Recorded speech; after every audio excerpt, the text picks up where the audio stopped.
and welcome to Context with me, Corin Dan. And me, Guy Espiner. Now, context is the backstory to the front page story. We take an issue that is making headlines today and we trace its long shadow back to try to figure out how we got to where we are today. But there's a catch, of course. Only one of us knows the topic we are talking about. We take turns, of course, being fair and balanced folks. So, Corin, you're up today. What are you going to drop on me?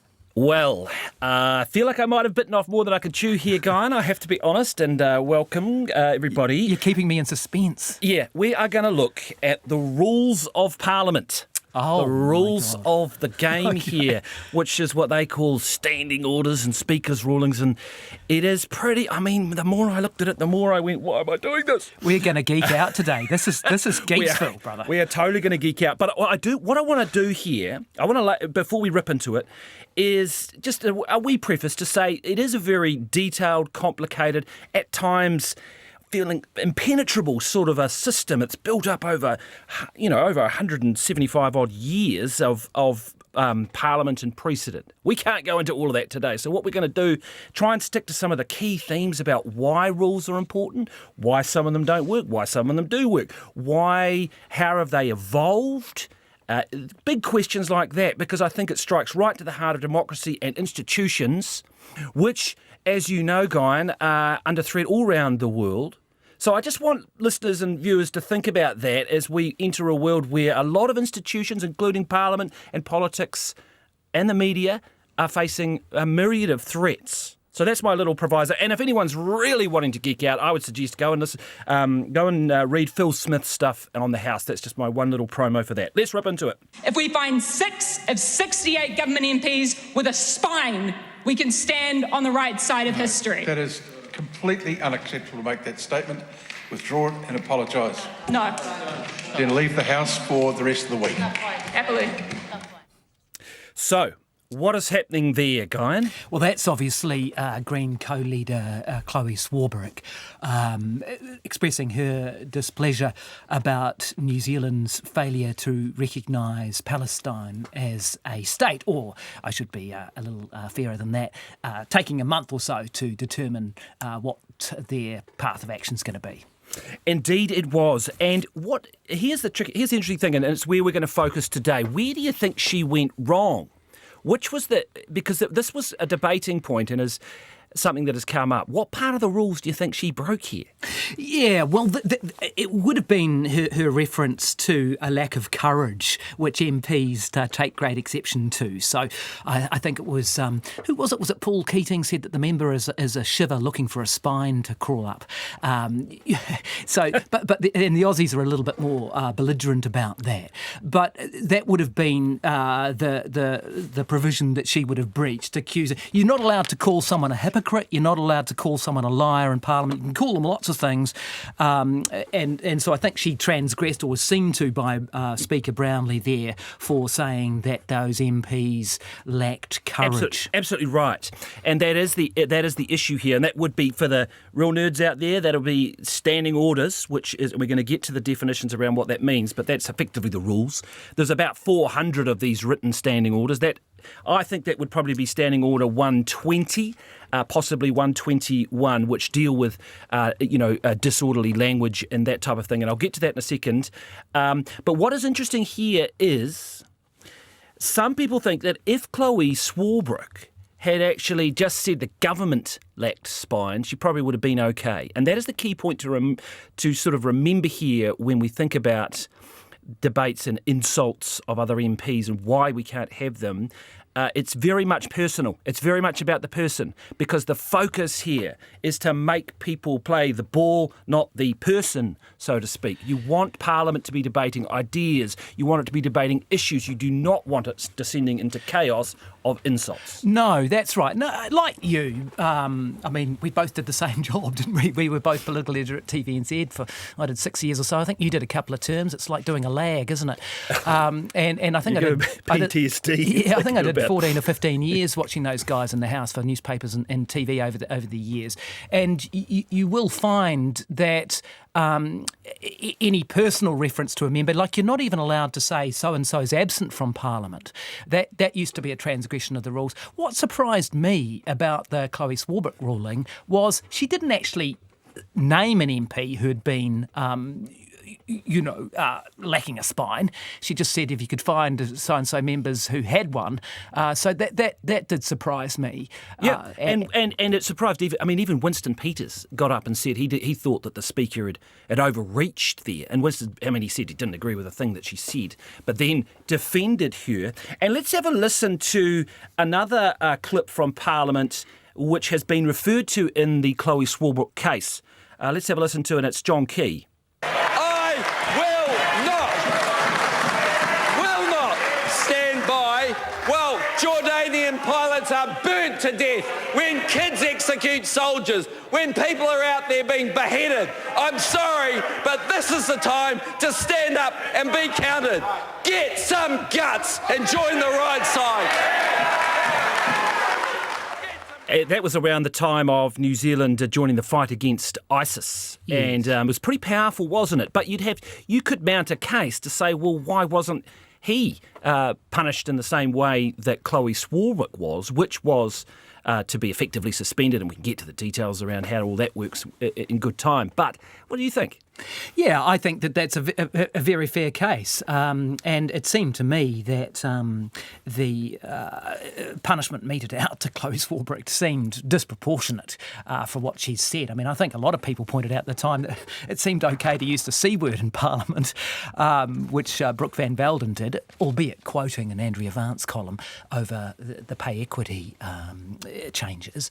But it did seem a pretty disproportionate punishment for Chloe Swarbrick. This is interesting because what I've seen Jerry Brownlee say here is he and this is actually really interesting because I think I've heard a lot of speakers going back through the files say this. He wants to raise the standards. He thinks there is a perception that somehow the Parliament has become, too unruly, and from time to time that crops up, doesn't it? People are, and this comes back to the idea, I guess, of public confidence in the institution and the running of Parliament. So he's now sort of saying, well, I'm drawing a line in the sand here. I want to make the standards better. So I guess that's where he's trying to come from on that one. As I say, I think I've heard that a few times from a few speakers looking into my notes on this. Yeah, standards have changed. And again, Winston Peters, who's been in Parliament since 1978 with a couple of times on the bench, if you like. And he's mentioned this about dress standards in Parliament. You used to, I don't know if you remember, even as a press gallery journalist, you had to wear a suit as a man, even to be in the press gallery. Do you still have to? Nah. Well, you certainly used to have a tie. Yeah, but and MPs now. I can't talk for those of you watching this on video. I'm wearing a t-shirt, but you weren't allowed to. Certainly weren't allowed to rock up in the sort of kit that you are nowadays in Parliament. So that's changed, and they actually had quite a fight over that, didn't they? I think it was the Greens or the Māori Party who determined that you put up a thing saying you shouldn't have to wear a tie, and they don't now. In terms of actual, criticisms and language and things. You get spurts of this, don't you, where they've come out and say standards are lowered. I don't know that anyone would be offended by saying that someone hadn't got guts. I would have thought that the focus needed to be on answering questions that are put to them, and being specific about that and giving public accountability and transparency rather than whether you're flinging some insults around. I think what I'd say about that is that it's clear that MPs have constantly tested that boundary about what you can call someone and what you can't, and come up with all sorts of ways of saying someone's a liar but not using the words. Well, do you remember, I don't know whether this is in your prep, so I hope I haven't issued a spoiler here. No. Do you remember Judith Collins on the David Benson Post Pope affair. Well, I thought about that one because that was pretty... A liar, a bully and a pervert was said in Parliament. So, that is a privileged statement, and it was said in Parliament. But that was incredibly strong language. Well, let's just talk about that then, because just very quickly as a side note on parliamentary privilege, and again, I want to come back to big overarching concepts here. MPs are given an incredible rein to effectively have free speech and say what they want in Parliament by what you mentioned, which is parliamentary privilege, meaning inside the debating chamber they can't be sued for defamation. That's an incredible privilege that they have. The flip side of that is they aren't to lie. And if they mislead the House, they have to come back and correct it. And if they are found to have deliberately misled the House, then they can be punished. So there are responsibilities. And that is, again, coming back to this idea about Parliament being a place where we have obviously good lawmaking, where there is transparency, but where people can hold the government to account. And it's those rules which ensure those principles, I think, stay in place. So as annoying as the rules might be sometimes, I've started to come around to them a little bit as I work my way through them. And there's, oh my goodness, there's a lot of them. Let's just quickly go through. I want to just, because there's three components to the rules too. I'll try not to get too bogged down here. So we got your standing orders. There's 400 of them from what I can see. And they've all got sub-paragraphs and often MPs will be frantically jumping into their little cabinets. You'll see them in the debating chamber, won't you, getting out their little book and frantically rifling through. And they, as you say, deal with unparliamentary language, personal reflections. It's a big no-no to question someone's motives. That's a big... You can't... And you certainly can't... Or to say that they have been led by a group outside the House. Yeah. I remember this was often brought up. So if Key principle. If you're saying that you're acting on behalf of an industry, or you've been lobbied or paid off or something, or led by forces outside the hall. We've got to have confidence as the public in this system. So, but the one point about that, so that you've got all those rules around what you can and can't say and the lying thing, I think you've got to understand too, don't you, that the Speaker can't make a ruling, can't judge whether someone's lied in real time. It's pretty difficult to do, right? So they have to take that MP's word at face value. So you can't call them a liar. You certainly can't call the Speaker a liar. If they turned out they did lie or had misled, well, that's a different matter. That gets dealt with afterwards. Yes, and they have to come back at the earliest opportunity. So people watching the House sometimes will hear this and they'll see this. They'll see a member rise to their feet and say, I wish to make a statement in reflection of an answer I gave another time. So as I understand it, you have to make take the earliest opportunity to correct the record, and then that will be written into Hansard, which records the daily proceedings of Parliament. So yeah, that's taken very seriously, and a member, an MP, has to take the earliest opportunity to correct the record. And it's always a bit of a shock in the gallery if you work in the press gallery and someone's going to rush back to the House and go, someone's making a personal statement. Yeah. They're coming back to correct the record. What have they done? And I can remember that happening a few times. Now, the second element. So you've got to, if you think of the standing orders as almost like a written constitution, almost like the written procedural rules, making sure Parliament works so it flows and everything happens. And they can be changed every 3 years. There's a committee of MPs gets together and they can make changes there. It would probably, by and large, it's going to need consensus, which is a good thing, right? You want everyone to agree on the rules, although I'm not sure it technically does. But I think you'd be very unwise for any government to try and make standing order changes without the support of everyone. The second element is the Speaker's rulings, which are a bit like, I think I've heard it described like common law. So the Speaker's making rulings constantly. Did that person really say that person, was that acceptable language or not? Can you call them a wally? Apparently you can't. Or can you call them, can you say... So they're making those judgments in the heat of the moment all the time, and then they go away and reflect and make rulings, and that evolves over time as well. So you've got a database of Speaker's rulings to pour through as well. Yeah, that's sort of like setting precedent, isn't it?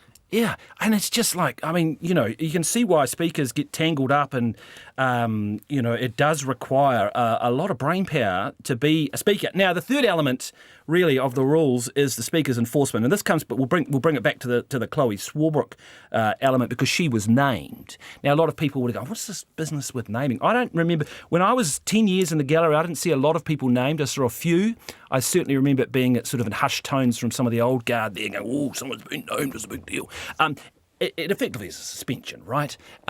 You're out for one day, you lose your pay, but the Parliament has to vote on that. The Parliament has to. So the Speaker, I think, says this person's going to be named, and then they have to, you know, the Parliament backs it, and away they go. That's what happened with Chloe Swarbrick. The first person named in the New Zealand Parliament was 1887. The member was, this was the Sir Julius Vogel incident, it's called. Vogel accused an MP, Mr Thompson, of being in, quote, want of manners, and refused to withdraw his words. The Speaker, Sir Maurice O'Rourke, formally named him, and that was the first time that sanction was used. So 1887, this goes back a long, long way. Let's have a listen. Was Winston in Parliament at that point? Well, he has certainly been named a few times, but let's have a listen to someone else who's been named a few times. Have a listen to this one. Soft on drugs like the government. Order. Right, no, come back, please. Come back, please. The member will resume his seat. I'm invoking Standing Order 86. I name Nick Smith for grossly disorderly conduct. No, there is no point of order at this point. We now go to the question. Right, the question now is that Nick Smith be suspended from the service of the House. Those are of that opinion. Yeah, so that was Speaker Mallard, wasn't it? Yes, and that laid it out pretty clearly, didn't it, about how that process works. It isn't always as clear as that, because when Chloe Swarbrick was named, it took actually a day because he booted her out of Parliament, which you can do. You can just be told to leave. That's the sort of slightly lesser sanction, which she initially was. But he sort of said, oh, you're out for the week, which was a little confusing. The next day, he had said, you need to apologise, and if you don't, then you'll be named. She didn't apologise, she got named. Let's have a listen to Nick Smith again. He's one of the repeat offenders here, really pushing the boat out with Trevor Mallard. I must respond to claims around where this residual levy has come from. Order. Oh, look, Mr Chairman. The member will stand and apologise. For saying what? I apologise for saying Mr Chairman. The member will now stand, withdraw and apologise without reservation, or he will leave the chamber. I unreservedly apologise. Dr Nick Smith will leave the chamber. Yeah, that is gold. He got booted for sarcasm. Yeah, you can just hear the contempt, can't you? Yeah, well, I guess that's the word. No, that's a very good word. I mean, I guess true, you cannot use contempt with the Speaker. The Speaker, this is a very good segue into the next element I wanted to look at, which is the power of the Speaker and the Speaker's office. Incredibly powerful, third most powerful position in New Zealand politics. Not quite like the US president, though, is it? Where you sort of, they're like literally, they'll take over the place. I don't know whether that would happen here, but they are technically behind the GG and the PM in ranking, the Governor General, that is. Yes. But, you know, I mean, you can't, they are incredibly powerful in that role, and you can't question the Speaker. You can't accuse the Speaker of bias. And now the Speaker's election is interesting too, and I'm going to get you to help me out here with another piece of audio, because the Speakers are elected by their peers, by Parliament, but there has been some interesting cases over the years. Have a listen to this and tell me what's happening. So I hope we will have more broad debate, more open debate, but generally debate rather than simply a competent role of trying to point score. And of course, I think the public are quite right. The behaviour in Parliament in the last few years has deteriorated markedly, and I hope it'll be improved. Any guesses? It's not Tapsell, is it? It is. Well done. Yeah. So I would estimate that was 1993. Yep. Jim Bolger had narrowly defeated Mike Moore's Labour Party in their first term. And it was a knife-edge election night, and Mike Moore had described it as the night of the long knives, and it was a very close election. Bolger famously uttered the words "bugger the pollsters" because he thought he was going to win significantly. And what National had to do was to take Peter Tapsell, who was a Labour MP, and make him the Speaker. Now, this was the last FPP election, first past the post. And back in those days, the Speaker had a sort of a casting vote, or their vote could be taken with their party. And so to take him out of the equation, you increased National's wafer-thin majority. I think they had Jim Anderton's Alliance Party, which had 2 MPs, and so they had enough wiggle room with Tapsell's introduction. Is that roughly right? That's bang on. That's absolutely perfect. And he was, of course, the first Māori speaker, a Māori MP. I think it was Eastern Māori at that point. That seems to be the one. Well, there might have been a case during the war or near after the war, but that was a pretty historic event, and obviously MMP completely changed. Well, it does. So it doesn't. That's not in the equation under MMP anymore. No, because the Speaker's vote is part of the proportionality of the Parliament, the party vote in Parliament. So it wasn't the same, whereas everyone else had their own seats. This, of course, always raises perennial questions about speakers being biased. And I can't remember a speaker that hasn't been accused from time to time from the other side of feeling like they've been biased or not biased. I would throw in Lockwood Smith's name there. I don't know whether you were planning to talk about him. I was going to mention it, but I think, he was pretty good, wasn't he? Well, I think he really was. And his own side. So he was Speaker in the John Key years, and he was being eyed up for a ministerial position. There was some minor controversy, which we probably don't need to go into. And so he was determined that he wasn't going to be part of the executive, and so Key made him put him forward as Speaker. But he was bloody meticulous. Well, he was a game show host, wasn't he? Was it W3 he was the host of it? No, but he was. I found, in my humble opinion, watching Parliament, that he was the best speaker I saw, in my opinion.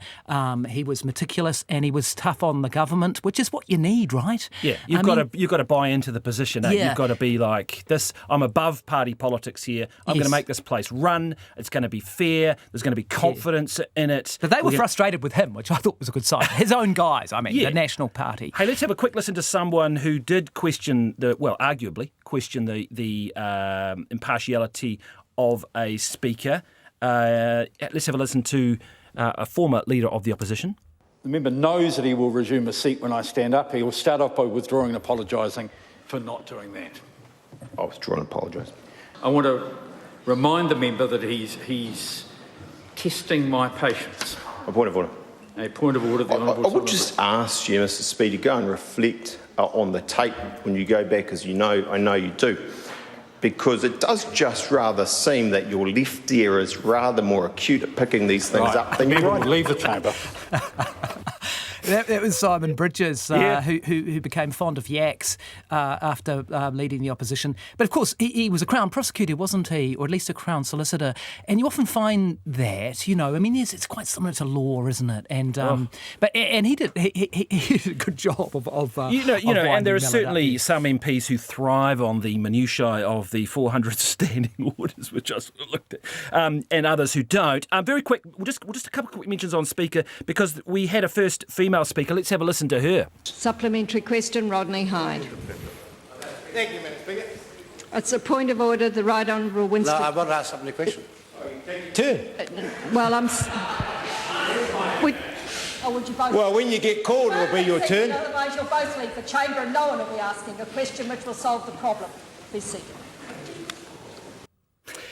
That, of course, was Margaret Wilson, who was a formidable politician and a formidable speaker. I'll be honest, I intellectually, she was pretty terrifying to interview because she was sharp. And just a quick war story on that one, because you can run foul of the Speaker as a journalist too, and especially as a broadcast and especially as a television journalist. And she reprimanded me quite severely a couple of times. And, on reflection, I'd probably need to stand, withdraw and apologise, but I'm quite comfortable sitting where I am. But I think we were, and it was me and it might have been Paddy Gower, I think it was, and that's right, we were chasing Chris Carter, who was a Labour MP at the time, and he'd racked up a bunch of expenses and become one of those scandals. He spent lots of money overseas on something. And we were trying to get him to answer. Of course, he wouldn't front up. And so we were chasing him down the corridor and down stairwells and stuff like that. And of course, in those days, there were only specified parts of the Parliament where you were allowed to film, and we'd breached those rules because we were running after the guy. And I think she banned us. She and the poor camera operators at TVNZ were banned from having their cars parked under the building, so they had to carry their kit across the road, and it affected them more than it did us. But yeah, you could run foul of the Speaker for breaching select committee. Sometimes you'd get leaked a select committee report, and if you were brave enough, you'd run it. But you could run foul. Well, you could run foul if you're on the wrong part of a corridor, yes. As you say. If you're on the wrong, there were certain areas. I mean, that's the other thing we should remind people here. The Speaker's almost all-powerful in the sense the police can barely even come onto Parliament's grounds that's right. without being Parliament's invited. Landlord. And they are powerful. Yeah, and they're Parliament's landlord, if you like, too. So, and you saw that with Mallard and the results. They can live there as well. They've literally got an apartment in Parliament. Yes, that's right. And that was big controversy with the anti-vaxxers or the people who didn't like the mandates because they were camping on his lawn, and he decided to play them Barry Manilow, was it? Baby Shark and sprinklers or something. Yeah.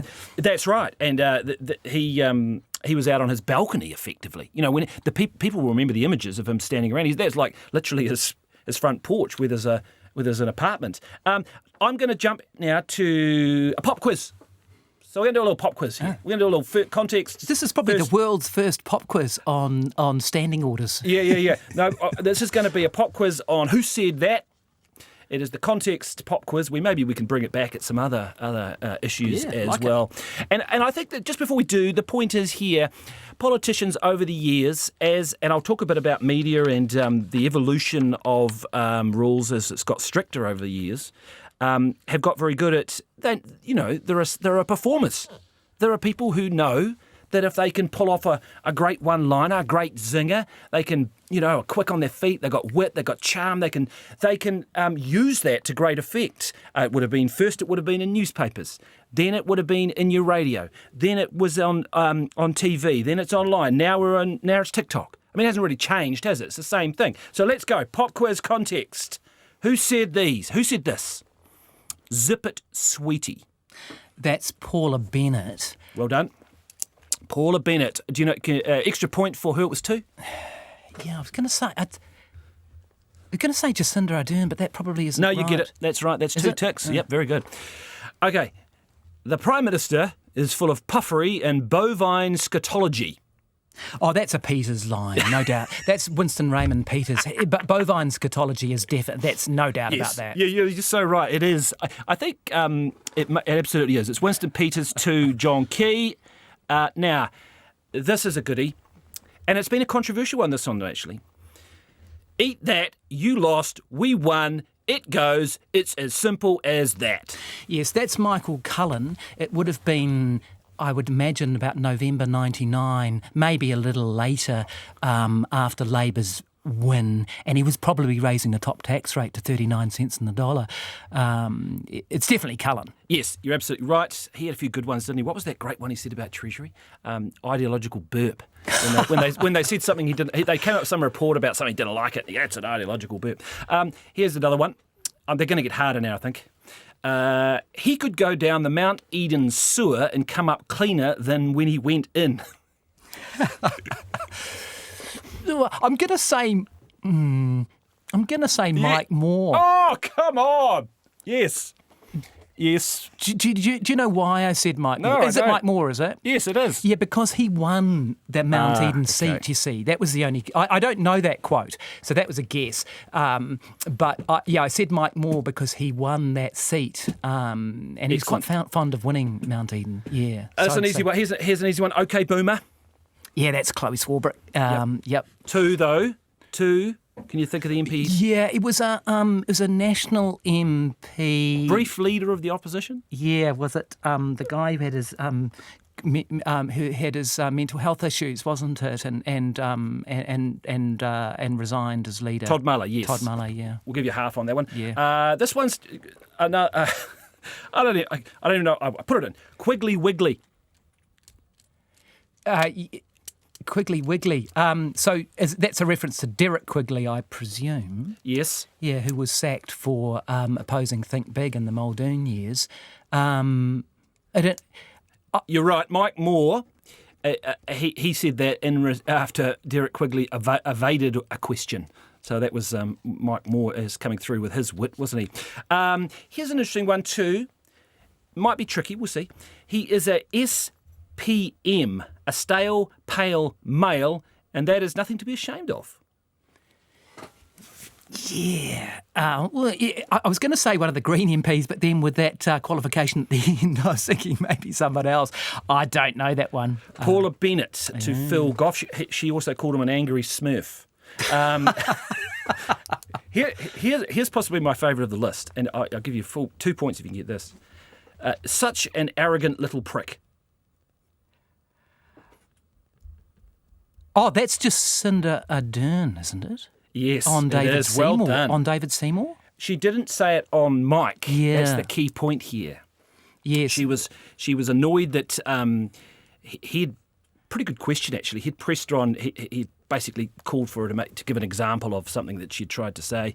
And she was caught off mic. And that's an interesting point actually we should say for people here. So, someone's controlling the mic for people and then the interjections fly all over the place off mic, but they still get recorded on Hansard if they get heard, which is the official record, that the written down bit. Yes. So they can still turn up. And just one more to finish off. Behaves like a drunk uncle at a wedding. Yes, I think that's about Winston Peters.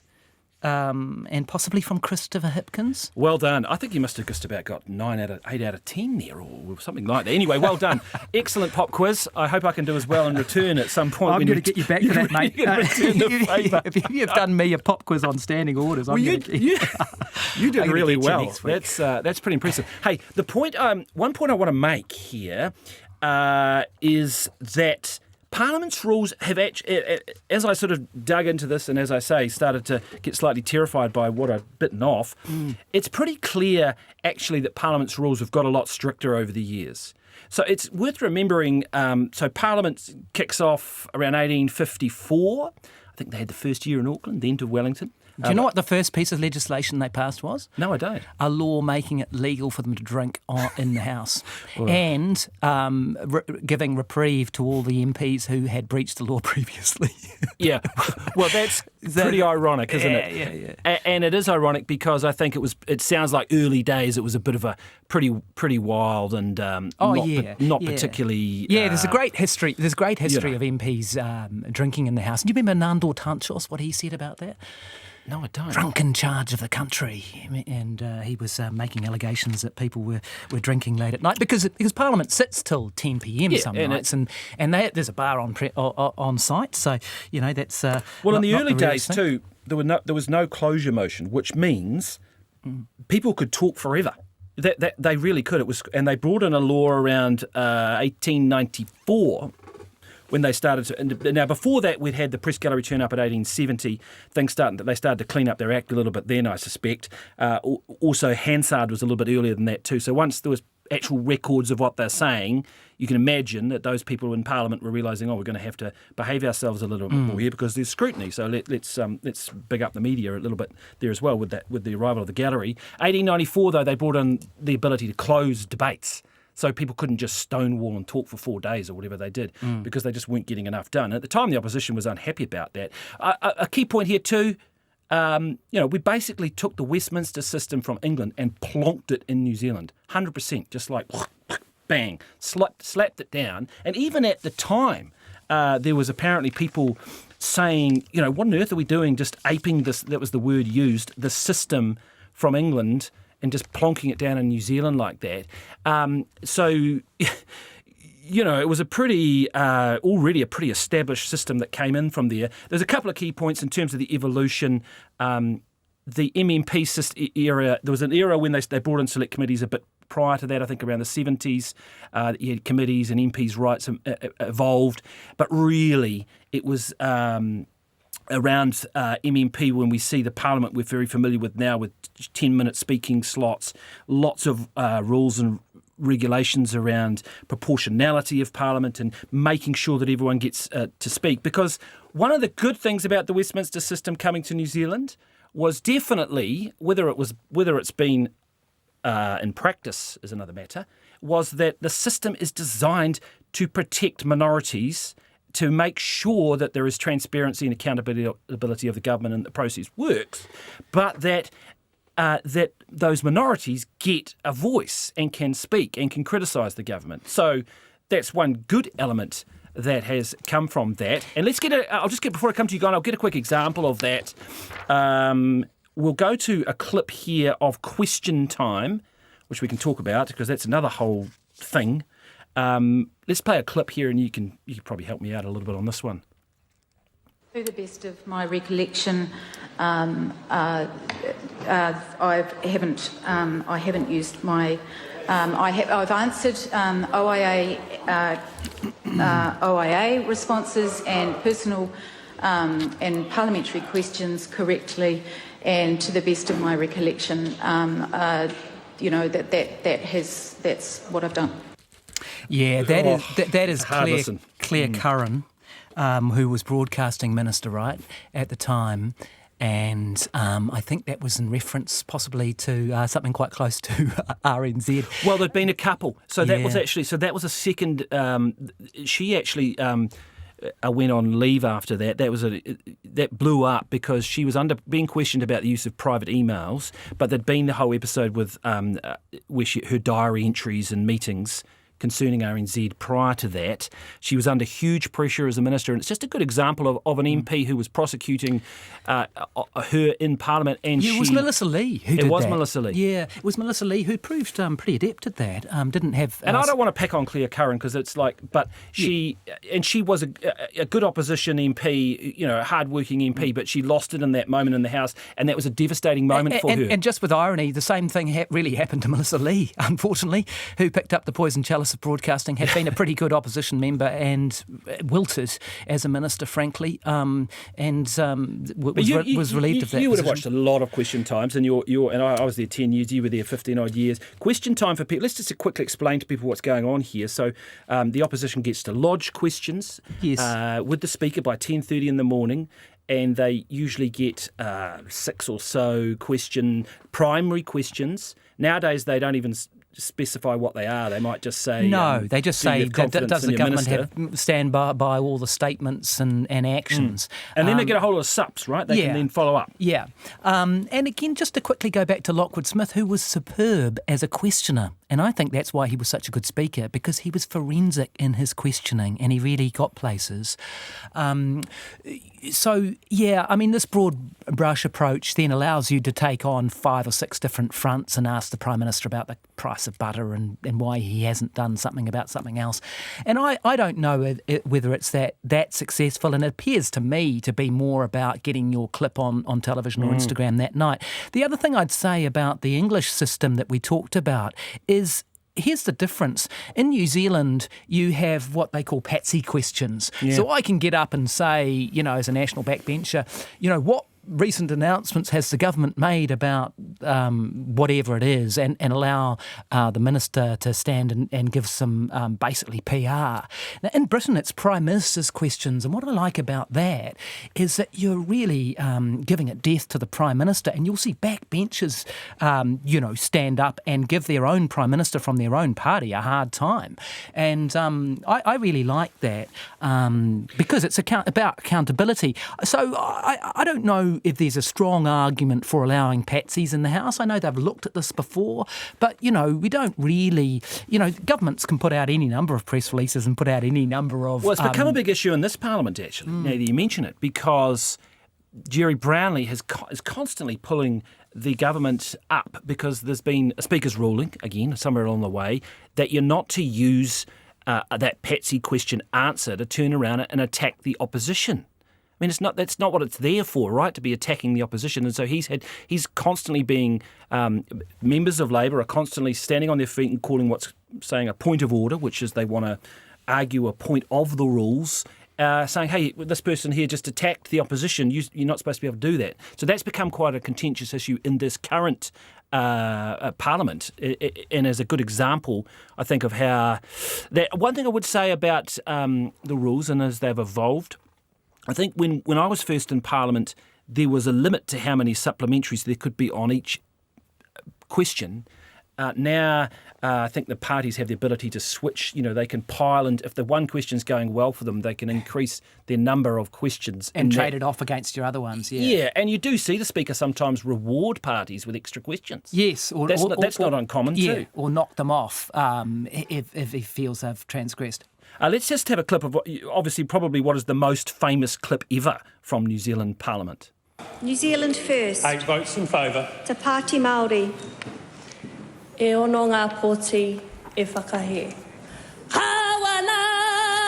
Ha whakamanu whiriti a koe au! Ha kamate,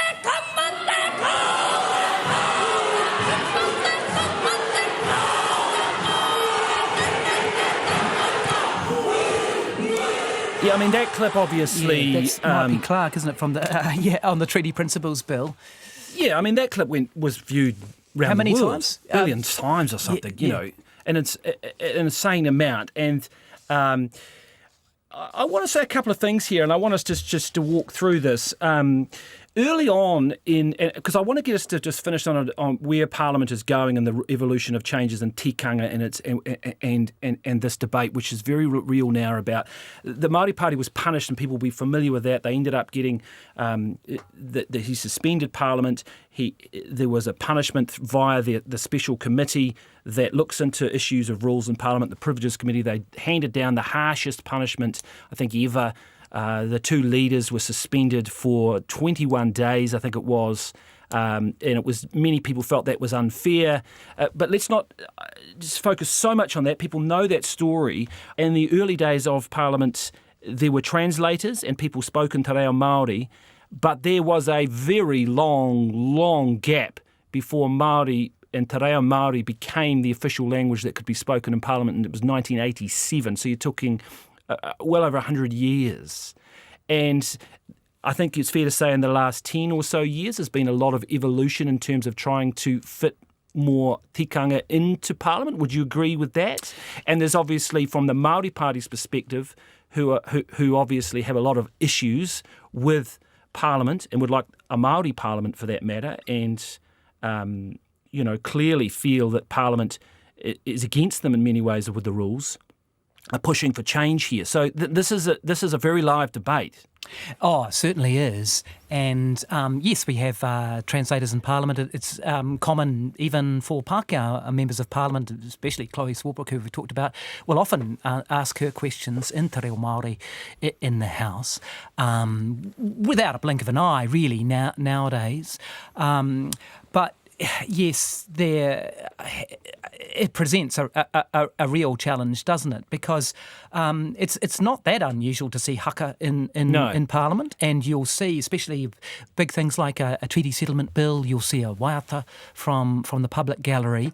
But I guess the difference is that they've forwarded this to the Speaker in advance, got permission for it, and I think too one of the issues, not to argue the rights and the wrongs of what Māori Party did on those days, but I think there was great exception taken to the fact that there wasn't an apology and that they hadn't turned up to various committees who wanted to discuss the thing. But yes, a big challenge about how tikanga is taken into the House now, and that is, as you say, a very live debate.